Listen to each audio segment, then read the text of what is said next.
បាទជំរាបសួរពុកម៉ែបងប្អូនខណៈនេះខ្ញុំបាទកំពុងតែនៅបាតអូមួយដែលមានខ្សាច់ពណ៌ក្រហមស្រស់ស្អាតហើយមានប្រឡាយទឹកកំពុងតែហូរតិចៗនៅបាតប្រឡាយនេះហើយនៅខាងក្រោយខ្នងខ្ញុំបាទឯនោះមានឃើញមានស្ពានមួយក៏ប៉ុន្តែពីមុនមកគឺគេហៅថាស្ពានឈើ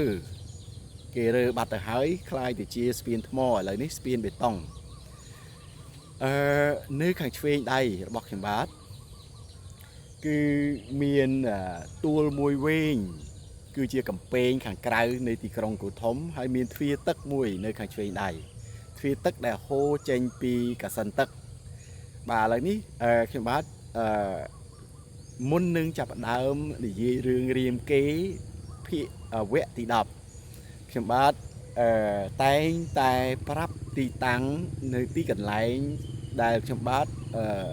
ឈោនិយាយទីនេះគឺជាទីកន្លែងដែលសំខាន់បានន័យថាគឺជាទីតាំងប្រវត្តិសាស្ត្រដែលមានសារៈសំខាន់បំផុតភាគច្រើនទីតាំងដែលខ្ញុំបាទឈោនិយាយគឺខ្ញុំបាទជ្រើសរើសយកទីតាំងដែលមានសារៈសំខាន់ដែលមានប្រយោជន៍ផ្ដល់ដល់បងប្អូនជនជាតិខ្មែរយើងហើយទ្វារទឹកនៅខាងស្ដាំដៃនេះគឺសម្រាប់បង្ហូរទឹកចូលនៅក្នុងទីគូទឹកទីក្រុងគោធំឬក៏សម្រាប់បញ្ចេញទឹកពីកាសិនទឹករបស់គូទឹករបស់ទីក្រុងគោធំផងដែរបងប្អូនដឹងទេនៅខាងស្ដាំដៃរបស់ខ្ញុំបាទនេះមានទ្វារទឹកតូចមួយទ្វារទឹកនេះគឺមានឈ្មោះថាទ្វារទឹកអន្លង់ដំរីស្លាប់វីដេអូទី9ដែលខ្ញុំបាននិយាយនោះគឺអាទ្វារទឹកធំនោះគឺមិនមែនទ្វារទឹកអូអន្លង់ដំរីស្លាប់ទេពីព្រោះប៉ាយវានៅដាក់នៅក្បែរគ្នាហ្នឹងដាក់នៅខាងមុខថ្នល់ដូច្នេះទ្វារទឹកធំនោះគឺជាទ្វារទឹកថ្មីដែលពុំមានឈ្មោះទេនៅក្នុងវីដេអូទី9របស់ខ្ញុំដែលខ្ញុំបាទឈរនៅទីតាំងទីនោះដែលមានទឹកធ្លាក់ទឹកហូរតិចបាទបានន័យថាទ្វារទឹកនេះនៅក្បែរស្ពានឈើនៅម្ខាងថ្នល់ឯនោះដូច្នេះទ្វារទឹកដែលមានឈ្មោះថាអូអន្លង់ដំរីស្លាប់គឺទ្វារទឹកនៅស្នាមដៃដែលខ្ញុំបាទកំពុងតែឈរនៅបាតព្រែកបាតអូនេះបាទអូនេះគឺមានទំហំធំដែលទៅតែស្ដារក៏ប៉ុន្តែនេះគឺជាទ្វេដៃបុព្វបុរសខ្មែរយើងដូច្នេះទ្វារទឹកនេះហូរចុះទៅត្បូងហើយបត់ស្ដាំបន្តិចគឺយើងនឹងទៅដល់ទ្វារទឹកចុងបញ្ចប់គេសម្រាប់បញ្ចូលទៅក្នុងបារាយខាងលិចបាទឥឡូវយើងងាកមកមើលរឿងរាមកេរ្តិ៍វគ្គទី10បងប្អូនបានជ្រាបរួចហើយថាព្រះរាមហើយនឹងព្រះលក្សណ៍ព្រមទាំងព្រះបាទព្រមទាំងឥសីពិស្វាមិត្រព្រះអង្គនាំព្រះរាមព្រះលក្សណ៍ហើយនឹងឥសីមួយចំនួនទៀតទៅកាន់ទីក្រុងមិថិលាដើម្បីចូលរួមប្រកួតលើកធ្នូសរនៅទីក្រុងមិថិលារបស់ព្រះបាទជនកដើម្បីប្រកួតប្រជែងដើម្បីជ្រើសរើសគូស្រករបាទនៅទីបំផុតបងប្អូនជ្រាបហើយថាគ្មាននរណាម្នាក់មានសមត្ថភាពជាងព្រះរាមនោះទេព្រះរាមបានប្រើដៃស្ដាំដៃឆ្វេងរបស់ព្រះអង្គបានលើកធ្នូសររួចដោយងាយដោយជោគជ័យបាទបន្ទាប់មកព្រះអង្គបានដាក់ចុងធ្នូម្ខាងនៅម្រាមព្រះបាទរួចហើយបានពុតធ្នូកោងឡើងហើយបំពាក់ខ្សែដូច្នេះជ័យជំនះគឺបានទៅលើព្រះរាមបាទបងប្អូនបានជ្រាបហើយថាខណៈនោះគឺព្រះនាងសីតាបាទបាននាំយកកម្រងផ្កាទៅថ្វាយព្រះរាមដែលសបញ្ជាក់ថាព្រះរាមគឺជាអ្នកទទួលជ័យជំនះក្នុងការប្រកួតប្រជែងមួយនេះបន្ទាប់មកគឺព្រះបាទទសរថបានយាងមកនៅចំពោះមុខ ភ្ញៀវកិត្តិយសទាំងឡាយហើយបានប្រកាសក្តែងថាចាប់ពីថ្ងៃនេះតទៅព្រះមហាក្សត្រនឹងប្រគល់នឹងធ្វើពិធីរៀបអភិសេកបានន័យថានឹងប្រគល់នាងសេតា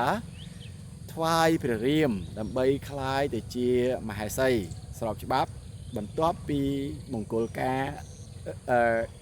នៅថ្ងៃបន្ទាប់បាទដូច្នេះបន្ទាប់ពីប្រកាសរួចរាល់ហើយពួកយៈមានការមិនសុខចិត្តមិនពេញចិត្តផងដែរ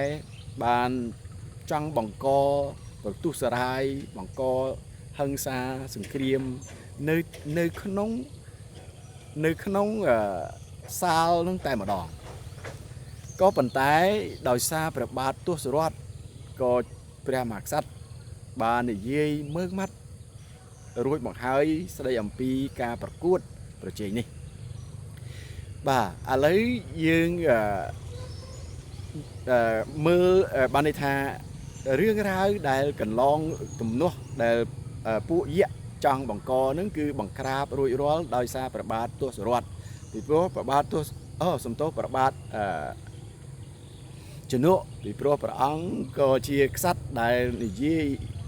សច្ចៈហើយមើងម៉ាត់ពីព្រោះព្រះអង្គក៏ជាអ្នកចម្បាំងមួយរូបផងដែរដូច្នេះគ្មានអ្នកណាហ៊ានងើបមុខតវ៉ាតទៅទៀតនោះទេបាទដូច្នេះព្រះបាទជនុបានពិភាក្សាគ្នាជាមួយនឹងក្រុមរាជបរិពារដើម្បីអញ្ជើញដើម្បីឲ្យគេទៅអញ្ជើញបិតា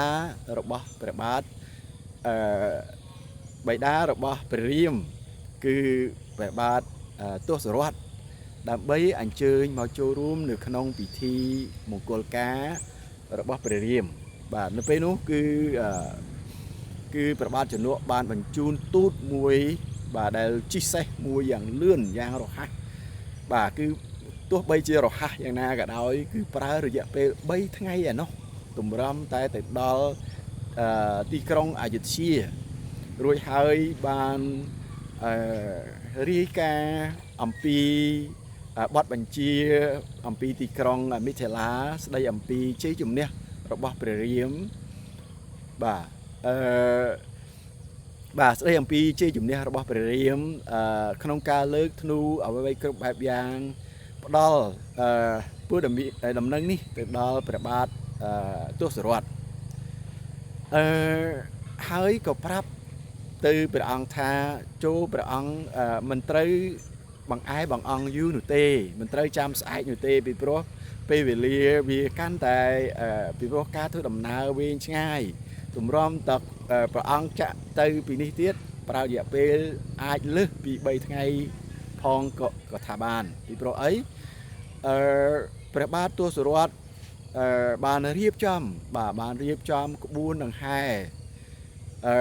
ដូច្នេះដូចដែលបងប្អូនបានជ្រាបហើយថាពិធីមង្គលការមួយគឺមិនមែនព្រះមហាក្សត្រអង្គឯងយាងទៅម្នាក់ឯងនោះទេគឺមានមហេសីមានញាតិសន្តានហែហោមមានគ្រឿងបណ្ណាការដឹកជញ្ជូនជាច្រើនបាទធ្វើដំណើរទៅថ្ងៃនោះតែម្ដងចាក់ចេញទៅទីក្រុងមិថិលាបាទរហូតទៅដល់ទីក្រុងមិថិលាមានព្រាហ្មណ៍ហើយនឹងព្រះមហាក្សត្រព្រះបាទជនុបានចេញមកទទួលរស់រាយរាក់ទាក់តាមអ្វីដែលពួកគាត់បាទមានលក្ខណៈប្រស្រ័យទាក់ទងពីមុនមកដូច្នោះដែរក៏ប៉ុន្តែអាចការទទួលស្វាគមន៍នេះមានលក្ខណៈសប្បាយរីកជាងពីពេលមុនមកពីព្រោះពីមុនមកគឺគ្រាន់តែទំនាក់ទំនងមិត្តភ័ក្តិនឹងគ្នាបងប្អូនដឹងទេព្រះបាទទសរថហើយជនុនេះគឺជាមិត្តភ័ក្តិនឹងគ្នាផងដែរដូច្នេះនៅពេលដែលបានឮដឹងថាព្រះរាមជាកូនជាបុត្ររបស់ទសរថហើយនាងសេតានេះក៏ជាកូនរបស់ព្រះបាទជនុដូច្នេះអ្នកទាំងពីរគឺមានការរីករាយណាស់នៅក្នុងការភ្ជាប់សាច់ភ្ជាប់ឈាមនឹងគ្នាដូច្នេះបាទដូច្នេះកម្មវិធីរៀបមង្គលការនេះគឺប្រគល់ឲ្យទៅ មេដាបៃតាខាងស្រីជាអ្នកចាត់ចែងកិច្ចការនេះទាំងអស់នៅក្នុងកិច្ចមង្គលនៅទីក្រុងអយុធ្យាបាទដូច្នេះបងប្អូនបានជ្រាបហើយអំពីអរិយធម៌ខ្មែរយើងក៏ពេលនោះនាងសីតាក៏រៀបការនៅ